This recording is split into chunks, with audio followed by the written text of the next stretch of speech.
संघर्ष टाइम्स, समस्या जनतेची, साथ आमची। माथेरान वन परिक्षेत्र कार्यालय व शेळू तपासणी नाक्याच्या नूतन इमारतीचे भव्य उद्घाटन। कर्जत तालुक्यातील माथेरान वन परिक्षेत्र अधिकारी कार्यालय व शेळू तपासणी नाक्याच्या नूतन इमारतीचा उद्घाटन सोहळा तालुका 22 वनमंत्री माननीय गणेश नाईक यांच्या हस्ते अत्यंत उत्साहात पार पडला। या सोहळ्याला आमदार महेंद्र थोरवे, मुख्य वनसंरक्षक सोमिता विश्वास, के प्रदीपा, उपवनसंरक्षक राहुल पाटील, प्रांताधिकारी प्रकाश सकपाळ, भाजप नेते मंगेश मस्कर, किरण ठाकरे, नरेश मसने तसेच रायगड जिल्ह्यातील विविध वन अधिकारी आणि कर्मचारी मोठ्या संख्येने उपस्थित होते। या कार्यक्रमात आमदार महेंद्र थोरवे यांनी कर्जत येथे वन उद्यान विकसित करण्याची आणि कल्याण नेरळ कर्जत मार्गावरील अपघात प्रवण वनक्षेत्रातील रस्ते रुंदीकरणासाठी मंजुरी देण्याची मागणी केली। त्यांनी वनाधिकारी जंगम, खेडकर, भुजबळ आणि चव्हाण यांच्या कार्याची विशेष प्रशंसा करत माथेरानच्या 2886 हेक्टर क्षेत्रातील वणव्यांचे आव्हान अधोरेखित केले आहे। गणेश नाईक यांनी त्यांच्या पूर्वीच्या कार्यकाळातील अनुभव सांगताना 1995 साली मी वन पर्यावरण मंत्री होतो। त्यावेळीच वन संरक्षणात जिप्सी गाड्या, बंदुका, वायरलेस फोन देण्याचे निर्णय घेतले। 8000 कर्मचारी कायम सेवेत घेतले असे सांगत त्यांनी वन संवर्धनातील आपल्या दूरदृष्टीचा परिचय दिला। त्यांनी सांगितले की ही नूतन इमारतीत राज्य शासनाच्या 100 दिवसांच्या कार्यक्रमांतर्गत साकार झालेली सर्वत्र सुरंगीची झाडे लावा, बांबूची लागवड करा आणि वन उद्यान तयार करून त्याची निगराणी करा असे आवाहन करत त्यांनी वन विकासाची नवी दिशा सुचवली। मोरबे धरणग्रस्त शेतकऱ्यांसाठी नोकरीची हमी आणि पोशीर धरणात स्थानिक नगर पंचायतींना पाणी देण्याच्या मागणीवर त्यांनी सकारात्मक भूमिका दर्शवली। वन हक्क कायदा 2006 अंतर्गत बेडीसगाव म्हणजेच वाघणीची वाडी व मावळ तालुक्यातील कळकराई या आदिवासी वाड्यांसाठी जंगलातून रस्ता प्रस्तावत मंजूर देण्यात आली। यामुळे अनेक वर्ष दुर्गमेतील त्रस्त असलेल्या नागरिकांना दिलासा मिळणार आहे। या संदर्भातील सनद मंत्री गणेश नाईक यांच्या हस्ते नागरिकांना प्रदान करण्यात आली। माथेरान परिक्षेत्रातील संयुक्त वन व्यवस्थापन समित्यांनी वन संवर्धनासाठी केलेल्या उल्लेखनीय कार्याबद्दल त्यांना प्रमाणपत्र व सन्मान चिन्ह देऊन गौरवण्यात आले। बेडसगाव व भडवळ टाकळीवाडीच्या समित्यांचा विशेष गौरव करण्यात आला। नागाव बीचसाठी ब्लू फ्लॅग मानकन मिळवण्यासाठी नागाव ग्रामपंचायत व अलिबाग वन विभाग यांच्या सामंजस्य करार करण्यात आला। यामुळे नागाव ही महाराष्ट्रातील पहिली ब्लू फ्लॅग मानांकन प्राप्त ग्रामपंचायत होण्याची शक्यता आहे। या उपक्रमामुळे आंतरराष्ट्रीय पर्यटनास चालना मिळेल व स्थानिकांना रोजगाराच्या संधी उपलब्ध होतील। वनसंवर्धन व स्वास्थ्यासाठी युनिव्हर्सल AI युनिव्हर्सिटी कर्जत व वन परिक्षेत्र अधिकारी कर्जत पूर्व यांच्या दुसरा सामंजस्य करार करण्यात आला। हा करार वन विकासाच्या दृष्टीने महत्त्वाचा ठरणार आहे।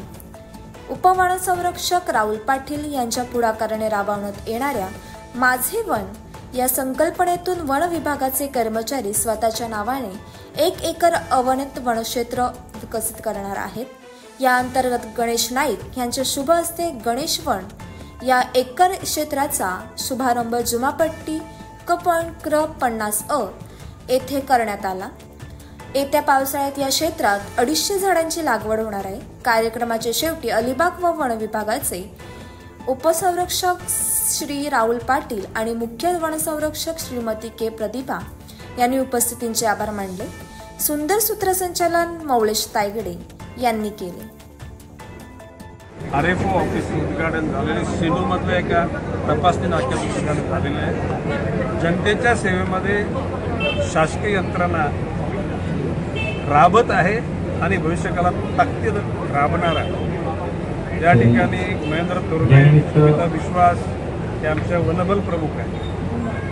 महेंद्र थोरवे या कार्यक्रमासाठी त्याने ज्या सगळ्या गोष्टी समाजासाठी गरजेच्या सांगितल्या त्याची पूर्ण पूर्तता करण्याच्या अनुषंगाने मी केलेले आहेत। खातं मजबूत होईल तर वन मजबूत होईल। वनाचे अधिकारी आणि वन कर्मचारी जर का दुःखी असतील त्याच्यातून वन समृद्ध होणार नाही.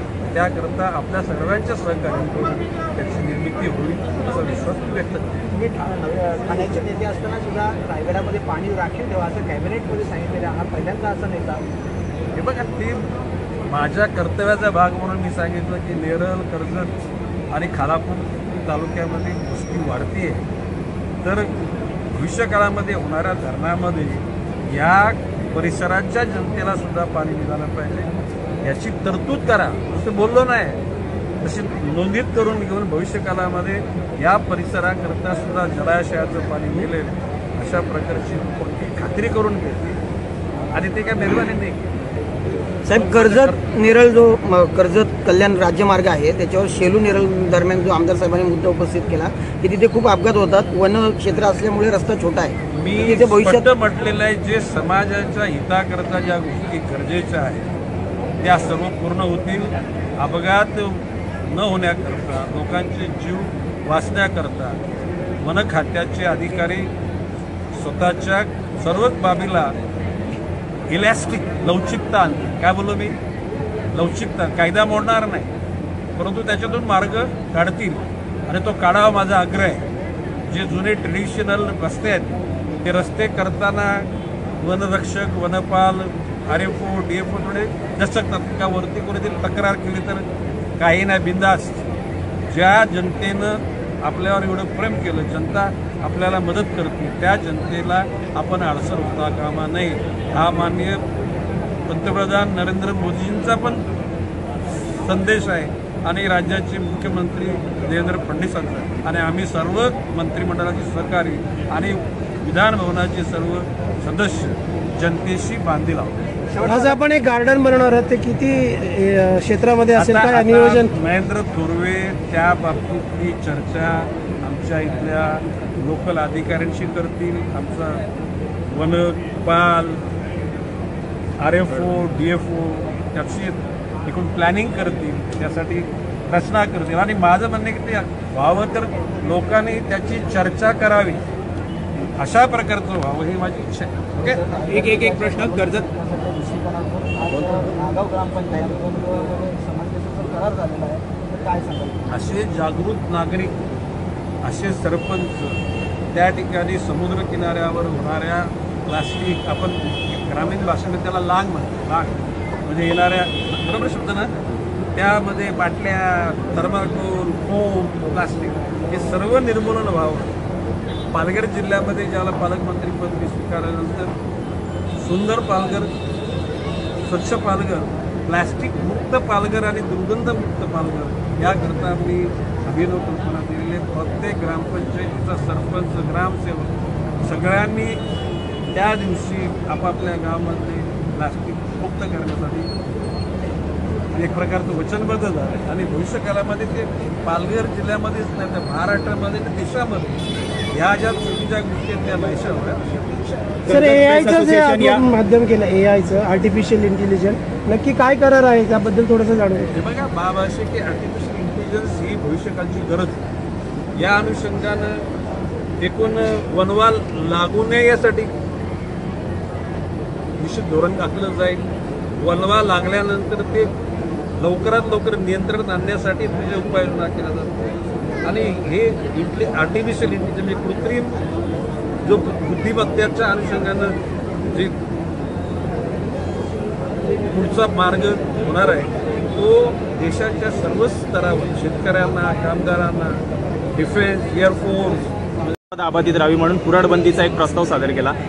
55 ग्रामपंचायतीपैकी जवळपास 10हून अधिक ग्रामपंचायतींनी त्याचा ठराव घेतलेला आहे. परंतु हा जो प्रस्ताव आहे हा वनविभागाकडे पाठवल्यानंतर वनविभाग कशा प्रकारे आपली वनसंपदा टिकवण्यासाठी सहकार्य करेल? जपानमध्ये ट्री फेलिंग म्हणजे झाड तोड हा शब्द त्यांच्या डिक्शनरीमध्ये कोणाच्या जपानमध्ये बाब असे की आपल्या ह्याच्यामध्ये पूर्वीच्या कालखंडापासून खूप तोडणे काय खाजगी मालकीची झाडं तोडण्याकरता वन खात्याची परवानगी घेऊन झाडं तोडण्याची परंपरा आहे. आता इथून त्याच्यामध्ये सुधारणा करण्याकरता केंद्र सरकारच्या पातळीवर कायदा करावा लागेल आणि त्याची अंमलबजावणी राज्य सरकार आपण ज्या घटकाने उत्स्फूर्तपणे घेतली त्यांचं कौतुक आहे. भविष्यकाळात सर्वांनी करावं.